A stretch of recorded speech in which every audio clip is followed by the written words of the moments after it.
اللهم صل على محمد وعلى آل محمد كما صليت على إبراهيم وعلى آل إبراهيم إنك حميد مجيد. اللهم بارك على محمد وعلى آل محمد كما باركت على إبراهيم وعلى آل إبراهيم إنك حميد مجيد. اللهم صل على سيدنا محمد وعلى آل سيدنا محمد وأصحاب سيدنا محمد وبارك وسلم عليه. الحمد لله رب العالمين والصلاة والسلام على سيد الأنبياء والمرسلين وعلى آله وأصحابه أجمعين. أما بعد، أرسله بالحق بشيرا ونذيرا وداعيا إلى الله بإذنه وسراجا منيرا. فقد قال الله تبارك وتعالى في الكلام المجيد والفرقان الحميد: فأعوذ بالله من الشيطان الرجيم. بسم الله الرحمن الرحيم. وقضى ربك ألا تعبدوا إلا إياه وبالوالدين إحسانا إما يبلغن عندك الكبر أحدهما أو كلاهما فلا تقل لهما أف ولا تنهرهما وقل لهما قولا كريما واخفض لهما جناح الذل من الرحمة وقل رب ارحمهما كما ربياني صغيرا. صدق الله مولانا العظيم وصدق رسوله النبي الكريم ونحن على ذلك لمن الشاهدين والشاكرين والحمد لله رب العالمين. قال النبي صلى الله عليه وسلم: الجنة تحت أقدام الأمهات أو كما قال عليه الصلاة والسلام. محترم عزیز بزرگ اور دوستوں، معزز سامعین کرام، السلام علیکم ورحمۃ اللہ وبرکاتہ. اللہ رب العزت کا بے حد فضل، کرم، احسان، شکر جس رب ذوالجلال نے ہم سب کو اپنے پاک گھر کی حاضری نصیب فرمائی. اللہ سے دعا کریں اللہ ہماری حاضری کو بے حد قبول فرمائے، ہمارے لیے دنیا کے اندر ہدایت کا اور آخرت کے اندر نجات کا، بخشش کا، مغفرت کا ذریعہ بنائے. محترم حضرات، میں نے قرآن کریم کی جو آیت کریمہ آپ کے سامنے تلاوت کی ہے سورۃ البنی اسرائیل کی، اس کے اندر اللہ رب العزت ارشاد فرماتے ہیں: وَقَضَى رَبُّكَ أَلَّا تَعْبُدُوا إِلَّا إِيَّاهُ وَبِالْوَالِدَيْنِ إِحْسَانًا. فرمایا میری عبادت کرو، میرے ساتھ کسی کو شریک مت کرو، میری بندگی کرو، اور فرمایا اپنے والدین کے ساتھ حسن سلوک کرو. اما یبلغ الکبر عندك الكبر احدهما او كلاهما فلا تقل لهما اف ولا تنهرهما وقل لهما قولا كريما. وقضى ربك الا تعبدوا الا اياه وبالوالدين احسانا اما يبلغ عندك الكبر احدهما او كلاهما فلا تقل لهما اف ولا تنهرهما وقل لهما قولا كريما. جب تمہارے والدین ایک یا دونوں بڑھاپے کی عمر کو پہنچ جائے، ان کو اف مت کہنے دو، اور ان کے سامنے نرمی سے بات کرو، عاجزی سے بات کرو، نرمی کا معاملہ ان کے ساتھ رکھو. اور فرمایا کہ ان کے لیے اللہ سے دعا کرو کہ اللہ آپ ان پر رحم فرمائے جیسا کہ انہوں نے بچپن کے عالم کے اندر مجھے پالا تھا. حضرت علامہ قرطبی رحمۃ اللہ علیہ اس آیت کی تفسیر یوں بیان فرماتے ہیں کہ اس آیت کریمہ کے اندر اللہ رب العزت نے اپنی عبادت کے ساتھ والدین کے حسن سلوک کو ملا کر بیان کیا ہے. یعنی اللہ رب العزت پہلے حکم دیتے ہیں کہ میری عبادت کرو، میری بندگی کرو، میرے ساتھ کسی کو شریک مت ٹھہراؤ، اور اپنے والدین کے ساتھ حسن سلوک کرو. یعنی اپنی عبادت کے ساتھ ساتھ ملا کر والدین کے حقوق کو اللہ رب العزت نے بیان کیا ہے. قرآن کریم کے اندر 14 مقامات پر والدین کے حقوق کا ذکر آیا ہے، اور ان مقامات پر اکثر و بیشتر والدین کے حقوق کو اللہ رب العزت نے اپنی عبادت کے ساتھ ملا کر بیان کیا ہے. اب بزرگ اور دوستو، اصل خالق اور مالک انسان کے اور کل مخلوقات کے اللہ رب العزت ہے، لیکن دنیا کے اندر آنے کا وسیلہ، ذریعہ والدین بنتے ہیں. اس لیے اللہ رب العزت رب حقیقی ہے، اور ماں باپ اس کے لیے، اولاد کے لیے رب مزاجی ہے. اولاد غور نہیں کرتی کہ والدین نے اولاد کے لیے کتنی مصیبتیں برداشت کی، کتنی تکلیفیں اٹھائی اور کتنے درد برداشت کیے. اولاد اس چیز کے اوپر غور نہیں کرتی کہ جب بچے کی ولادت کا وقت تھا اس وقت ماں کے اوپر کیا گزری تھی، اس وقت اس درد نے ماں کو کتنا ستایا تھا، کتنا تڑپایا تھا۔ اولاد غور نہیں کرتی کہ میرے اوپر میرے والدین کے کتنے کتنے احسانات ہیں اور کتنے بڑے احسانات ہیں، مگر افسوس صدا افسوس، تھوڑا ہی وقت گزرنے کے بعد، تھوڑا ہی عرصہ بیت جانے کے بعد اولاد جو ہے اپنے والدین کے احسانات کو بھول بیٹھتی ہے۔ انسان جو ہے وہ اپنے والدین کے احسانات کو بھلا بیٹھتے ہیں، لیکن پوری کائنات کے خالق اور مالک یعنی اللہ رب العزت نے اس کو نہیں بلایا، بلکہ اپنی عبادت کے ساتھ ملا کر بیان فرمایا ہے۔ جہاں فرمایا میری عبادت کرو، میری بندگی کرو، میرے ساتھ کسی کو شریک مت ٹھہراؤ، اس کے ساتھ اللہ رب العزت نے حکم دیا اپنے والدین کے ساتھ حسن سلوک کرو، یعنی اپنے والدین کے ساتھ اچھا برتاؤ کرو، اچھا معاملہ کرو۔ اور اولاد میری بات یاد رکھے، جیسی اولاد اپنے والدین کے ساتھ جیسا معاملہ رکھے گی، جیسا وقت ان کے ساتھ گزارے گی، جس طرح ان کی خدمت کرے گی، جیسا معاملہ اولاد اپنے والدین سے رکھے گی، کل یہ اولاد جب ماں باپ بنیں گے ان کی اولاد بھی ویسا ہی رویہ ان کے ساتھ کرے گی۔ جس اولاد نے والدین کو ستایا، کل جب یہ ماں باپ بنیں گے اس درجے پر پہنچیں گے ان کی اولاد بھی ان کو ستائے گی۔ جس اولاد نے اپنے والدین کو خوش رکھا، ان کی اطاعت کی، ان کی فرمانبرداری کی، ان کی مان کر چلتا رہا، کل جب یہ ماں باپ کے مقام پر پہنچیں گے تو ان کی اولاد ان کا کہنا مانے گی، ان کی اتباع کرے گی، ان کے ساتھ حسن سلوک کرے گی۔ اور ایک بچہ تھا، اپنے باپ کو پکڑنے کے بعد گھسیٹا اور گھسیٹ کر اپنے دروازے کی دہلیز تک لے گیا۔ جب وہاں تک لے گیا، دروازے پر جب باپ کو پہنچایا بچے نے، تو باپ کہنے لگا بیٹا بس کرو، یہاں سے آگے مت لے جاؤ۔ تو بچے نے کہا ابا جان جب میں نے آپ کو پکڑا تھا اس وقت گھسیٹا تھا، آپ نے ایک لفظ نہیں بولا، اپنے آپ کو گھسیٹ کر دروازے کی دہلیز پر لے آیا، اب آپ فرما رہے ہیں کہ بس کرو یہاں سے آگے نہ لے جاؤ، معاملہ کیا ہے؟ تو باپ نے جواب دیا بچہ میں نے بھی اپنے باپ کو گھسیٹ کر دروازے کی دہلیز تک لایا تھا، وہاں سے آگے نہیں لیا تھا، تم نے بھی وہی رویہ میرے ساتھ اختیار کیا، مجھے بھی وہاں تک لے آئے، بدلہ پورا ہو گیا، یہاں سے آگے مت لے جاؤ۔ تو جیسی اولاد اپنے والدین کے ساتھ رویہ رکھے گی، معاملہ کرے گی، کل وہ بھی جب والدین بنے گی اس مقام پر پہنچے گی تو ان کی اولاد بھی ان کے ساتھ ویسا ہی رویہ رکھے گی اور ایسا ہی معاملہ کرے گی۔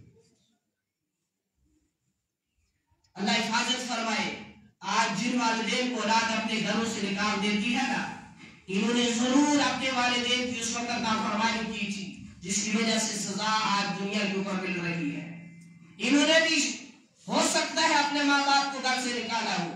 جو اولاد اس وقت ماں باپ کی نافرمان ہے وہ والدین بھی اپنے ماں باپ کے وقت پر نافرمان رہے ہوں گے، اس وجہ سے ان کی اولاد نافرمان ہے، اور جن کی اولاد فرمانبردار ہے وہ اپنے ماں باپ کے فرمانبردار تھے، اسی وجہ سے ان کی اولاد بھی فرمانبردار ہے۔ جیسی اولاد اپنے ماں باپ کے ساتھ رویہ رکھے گی، جیسا برتاؤ کرے گی، جیسا معاملہ کرے گی، کل اس کی اولاد بھی اس کے ساتھ ویسا ہی کرے گی۔ محترم بزرگ اور دوستو، والدین کے بہت حقوق ہیں، بہت احسانات ہیں۔ ایک ہے حقوق اللہ اور ایک ہے حقوق العباد۔ حقوق اللہ سے مراد اللہ رب العزت کے حقوق۔ جب میں نے ایک گزشتہ جمعہ پر یا اس سے پہلے جمعہ پر عرض کیا تھا، اگر اس کے اندر کمی کوتاہی ہو جائے گی، بندہ معافی مانگے گا، توبہ کرے گا، اللہ سے صلح کر لے گا، اللہ سے رجوع کرے گا، توبہ استغفار کرے گا، اللہ اپنے حقوق معاف کر لے گا۔ لیکن اگر حقوق العباد اس سے مراد ہے بندوں کے حقوق، اگر اس کے اندر کمی کوتاہی ہوگی تو جب تک بندہ بندے کو معاف نہیں کرے گا رب بھی معاف نہیں کرے گا۔ اس لیے اگر بندے سے کوئی معاملہ ہو جائے، بندے کے ساتھ کوئی کمی کوتاہی ہو جائے تو بندے ہی سے معافی مانگ لینی چاہیے، اور اس وقت سے پہلے مانگ لینی چاہیے کہ وہ بندہ مار کر دنیا سے چلا جائے۔ اب ایک انسان اولاد ہے، والدین کے حقوق ادا نہیں کرتی، والدین کے جو ہے دل دکھاتی ہے، والدین کو ستاتی ہے، والدین کی نافرمانی کرتی ہے اور معافی اللہ سے مانگ رہی ہے، اولاد کو اللہ معاف کرے گا؟ نہیں کرے گا۔ سب سے پہلے اس نے والدین سے معافی مانگنی ہوگی، سب سے پہلے اس نے والدین کو راضی کرنا ہوگا، اس کے بعد ہی اللہ کو راضی کرے گا، اللہ اس کی عبادت قبول کرے گا۔ اور جس اولاد سے اس کے والدین، اس کے یعنی ماں باپ ناراض ہے، اس کے نہ فرض قبول ہے نہ ہی اس کے نوافل قبول ہے، نہ ہی اس کی کوئی عبادت قبول ہے، جب تک یہ والدین کو راضی نہیں کرے گا۔ والدین راضی اللہ بھی راضی، والدین ناراض اللہ بھی ناراض۔ اللہ کے نبی صلی اللہ علیہ وسلم نے فرمایا باپ جنت کا درمیانی کیا ہے؟ دروازہ ہے۔ اب اولاد کو اختیار ہے وہ اتباع کر کے، ان کی فرمانبرداری کر کے، ان کو راضی کر کے اس دروازے کی حفاظت کرتی ہے، یا ان کو ناراض کر کے، ان کی نافرمانی کر کے، ان کا دل دکھا کر، ان کو ستا کر اس دروازے کو ضائع کر دیتی ہے۔ اور ماں کے بارے میں فرمایا الجنت تحت اقدام الامہات، جنت ماں کے پیروں کے نیچے ہے۔ ایک مرتبہ استاد نے اپنے شاگردوں سے کہا کہ کل جب آپ آنا تو جنت کے اندر سے مٹی اٹھا کر لے آنا۔ کچھ بچوں نے مسجد کے اندر سے مٹی اٹھا کر لے گئے، کچھ قبرستان سے لے گئے، کچھ نے کہاں سے لی، کچھ نے کہاں سے لی۔ جب پوچھا تو انہوں نے کہا فلاں فلاں سے لی۔ ایک سے کہا تم نے کہاں سے لی؟ کہا میں نے جنت سے لی۔ کہا کہاں سے؟ کہا ماں کے پیروں کے نیچے سے۔ کہا میں نے سنا ہے جنت ماں کے پیروں کے نیچے ہے، میں نے جنت سے مٹی اٹھا کر لایا۔ یہ دونوں راضی ہیں، ان کا دل خوش ہے اولاد سے، ان کی اتباع کی جا رہی ہے، ان کی فرمانبرداری کی جا رہی ہے، تو اولاد کے عمل اللہ کے یہاں قابل قبول ہو رہے ہیں۔ ان کے دل ناراض ہے، ان کو ستایا جا رہا ہے، ان کے حقوق کو پامال کیا جا رہا ہے، اور اولاد یہاں سے عبادت کے اندر 24 گھنٹے بھی مصروف ہے، عبادت قبول نہیں کی جائے گی۔ اس کے لیے شرط یہ ہے والدین کو راضی کیا جائے۔ جب اللہ کی عبادت کا معاملہ آ جائے تو اللہ کی عبادت کرے، جب والدین کے حقوق کا معاملہ آ جائے تو والدین کے حقوق ادا کیے جائے۔ ایک بندہ ایک چیز کو چھوڑ کر دوسری کے اندر لگ جائے تو دوسرے کی تو جو ہے وہ حق تلفی ہو جائے گی، اس کو پورا نہیں کیا جائے گا۔ ایک شخص جناب رسول اکرم صلی اللہ علیہ وسلم کی خدمت کے اندر حاضر ہوا، عرض کیا یا رسول اللہ صلی اللہ علیہ وسلم اللہ کے یہاں سب سے محبوب عمل کیا ہے؟ فرمایا وقت پر نماز ادا کرنا۔ پوچھا اس کے بعد کیا ہے؟ فرمایا اللہ کے راستے کے اندر جہاد کرنا۔ پوچھا اس کے بعد کیا ہے؟ فرمایا اپنے والدین کے ساتھ حسن سلوک کرنا۔ ایک روایت کے اندر آتا ہے، ابن ماجہ کی روایت، حضرت ابو امامہ رضی اللہ تعالیٰ عنہ راوی ہے، ایک شخص نبی علیہ السلام کی خدمت کے اندر آیا، عرض کی یا رسول اللہ صلی اللہ علیہ وسلم اولاد کے اوپر والدین کے حقوق کیا ہیں؟ آپ صلی اللہ علیہ وسلم نے فرمایا والدین اولاد کے لیے جنت بھی ہے اور جہنم بھی ہے، مطلب خدمت کرے گا، اطاعت کرے گا، فرمانبرداری کرے گا تو یہ والدین کی خدمت ان کو جنت کے اندر لے جانے کا ذریعہ وسیلہ بنے گی، اور والدین کی نافرمانی کرے گا، والدین کو ستائے گا، والدین کو تنگ کرے گا، ان کے حقوق کو پامال کرے گا تو یہ عمل اس کو جہنم کے اندر لے جانے کا ذریعہ اور وسیلہ بنے گا۔ تو اس شخص نے دوبارہ عرض کیا یا رسول اللہ صلی اللہ علیہ وسلم اگرچہ والدین نے اولاد کے اوپر ظلم کیا ہو تو پھر بھی ان کے ساتھ حسن سلوک کا حکم ہے؟ تو جواب آیا وَإِن ظَلَمَ وَإِن ظَلَمَ وَإِن ظَلَمَ، 3 مرتبہ نبی علیہ السلام نے فرمایا ہاں اگرچہ والدین نے اولاد کے اوپر ظلم کیا ہو، ہاں اگرچہ والدین کے اوپر اولاد نے ظلم کیا ہو تب بھی ان کے ساتھ خدمت کرنے کا، ان کے ساتھ حسن سلوک کرنے کا، ان کی اتباع کرنے کا، ان کی فرمانبرداری کرنے کا حکم ہے۔ اور اولاد کو حق نہیں ہے کہ والدین سے اس چیز کا انتقام لے، اور اس کی اجازت نہیں ہے کہ وہ اپنے ماں باپ سے جو ہے بدلہ لے، انتقام لے، اس کا حق نہیں دیا گیا اولاد کو۔ کبھی کبھار کہیں معاملہ ہو جائے نا، اللہ حفاظت فرمائے، مان کر چلو اللہ حفاظت فرمائے، ایک لڑکی نے بات کر کسی سے شادی کر لی، اس سے پوچھا جائے ایسا کیوں کیا؟ لڑکی کہتی ہے شریعت نے اجازت دی ہے کہ جب تم بالغ ہو جائے تو اپنی مرضی سے نکاح کرو۔ کیا کرو؟ شریعت نے اجازت دی ہے جب تم بالغ ہو جائے تو اپنی مرضی سے نکاح کرو۔ تو شریعت نے ایک یہی اجازت دی تھی کہ یا اولاد کے اوپر شریعت نے والدین کے حقوق بھی رکھے تھے.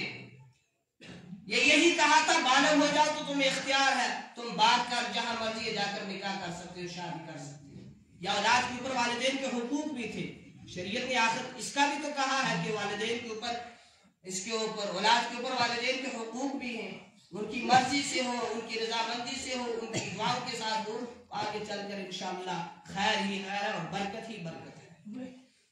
ایک ہی چیز دیکھتا, کمائی کرتا ہے اپنے بیٹے کی ضروریات کو پوری کرنے کے لیے.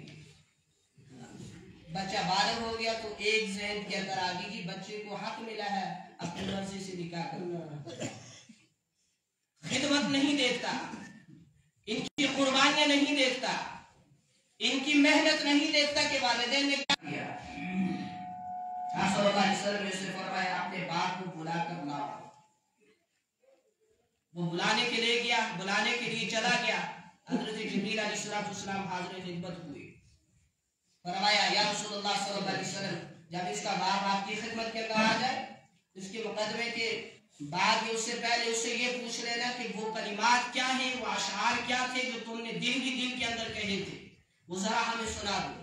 جب اس کا باپ آیا تو انہوں نے کہا آپ کا مقدمہ بعد میں دیکھا جائے گا, فیصلہ بعد میں کیا جائے گا, آپ اس سے پہلے وہ اشعار مجھے سنا دیں جو آپ نے دل ہی دل کے اندر کہے تھے. اس کی خبر آپ کے کانوں تک بھی نہیں پہنچی تھی اور رب نے آسمان پر سن لیے تھے. بتاؤ تم نے اس وقت کیا کہا تھا؟ تو اس نے عرض کی یا رسول اللہ صلی اللہ علیہ وسلم, میں نے اس وقت یہ کہا تھا اپنے دل ہی دل کے اندر کہ میرے بیٹے جب تو چھوٹا تھا میں تیرے لیے کمائی کر کے لایا کرتا تھا. جب تو چھوٹا تھا تجھے ہم سوکھی جگہ پر سلایا کرتے تھے, ہم گیلی جگہ پر سویا کرتے تھے.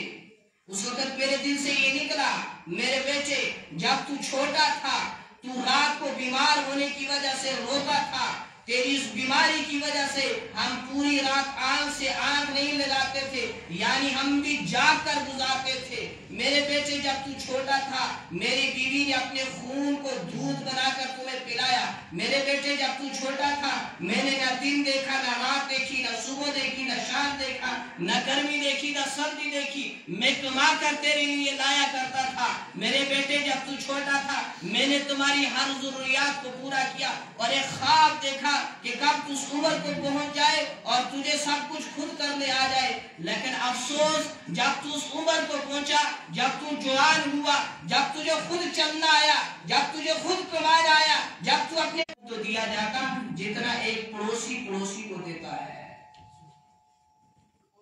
اور اس کے بعد نبی علیہ السلام نے اسے کہا جا تو چلا جا یہاں سے, تو بھی اور تیرا مال بھی تیرے باپ کا ہے.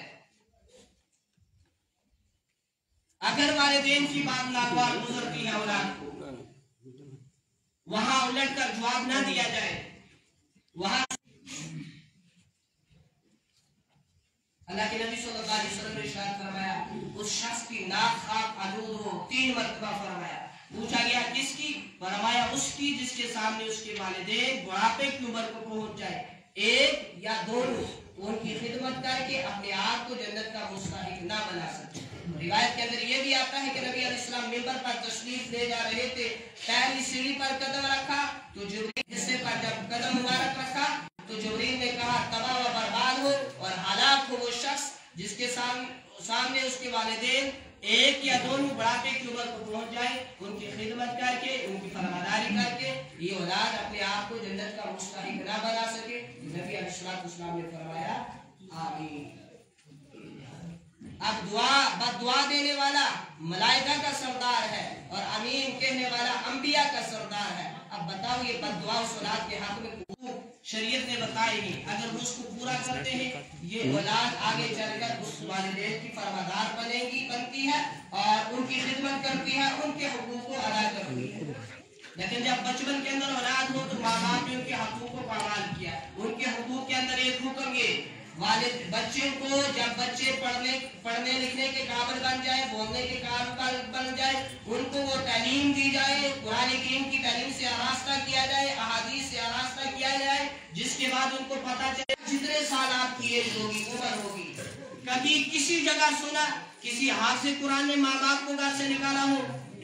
سنا کبھی کسی جگہ سنا؟ نیوز کے اندر، فیک نیوز کے اندر بھی کبھی سنا کہ ایک عالم دین تھا جس نے مدرسے سے پڑھا تھا، دینی علوم سے، دینی تعلیم سے آراستہ کیا تھا، اور جو اولاد والدین کو گھر سے نکالتی ہے اس کی بنیادی وجہ انہوں نے اس کو قرآن کی تعلیم نہیں دلائی، حدیث کی تعلیم نہیں دلائی؟ اس بچے کا کیا قصور جب اس کے ساتھ رہتے ہیں؟ وہ الگ ہو گیا تھا، تو میں نے اس سے پوچھا والدین جو ہے وہ آپ کے ساتھ رہتے ہیں یا دوسرے بھائیوں کے ساتھ؟ اس نے کہا جی صاحب میں کون ہوتا ہوں والدین کو رکھنے والا؟ والدین نے مجھے رکھا ہوا ہے، میں کون ہوتا ہوں؟ والدین ہماری کیا ہے؟ زمین ہے، اور وہی اصل ہمارا گھر ہے، یہ تو یہاں ہی رہنے والی ہے، یہ تو ختم ہونے والی ہے۔ آپ نے سنا ہوگا وہ اکبر بادشاہ شاید جو تھا جس نے پتہ نہیں کتنی دنیا کے اوپر حکومت، نہیں جاتی وہ دنیا کی اور چیز آپ لے کر نہیں جاتے، بلکہ وہ وہی لے جاتے ہیں جو انہوں نے کیا تھا کرنے سے پہلے، دنیا کی مرنے سے پہلے آگے بیچ چکی۔ حدیث کے اندر آتا ہے انسان کہتا ہے مالی مالی، ابن آدم کہتا ہے مالی مالی، یعنی میرا مال میرا مال میرا مال۔ دنیا جو ہے فنا ہونے والی ہے، آخرت جو ہے وہ باقی ہے، ہمیشہ رہنے والی ہے۔ دنیا کی زندگی اصل زندگی نہیں ہے، اصل زندگی آخرت کی زندگی ہے۔ فرمایا تم دنیا کے اندر اتنی محنت کرو جتنا تم نے دنیا کے اندر رہنا ہے، اور آخرت میں چلے گئے ہیں ان کے لیے دعائیں مغفرت کرتے رہے، اور ان کے لیے کچھ صدقے جاریہ کا کام کر دیں، جس کے بعد ان کے لیے جو ہے ان کو اصالہ ثواب ہوتا رہے، ثواب پہنچتا رہے۔ اس کے لیے ہمارے گاؤں کے اندر سے جس اولاد کے والدین اس دنیا سے جس کے زندہ ہے، اللہ اس اولاد کے سروں کے اوپر اس کے ماں باپ کا سایہ رکھ کے قیامت کیا تھا۔ ٹھیک ہے انشاءاللہ، جس کی اولاد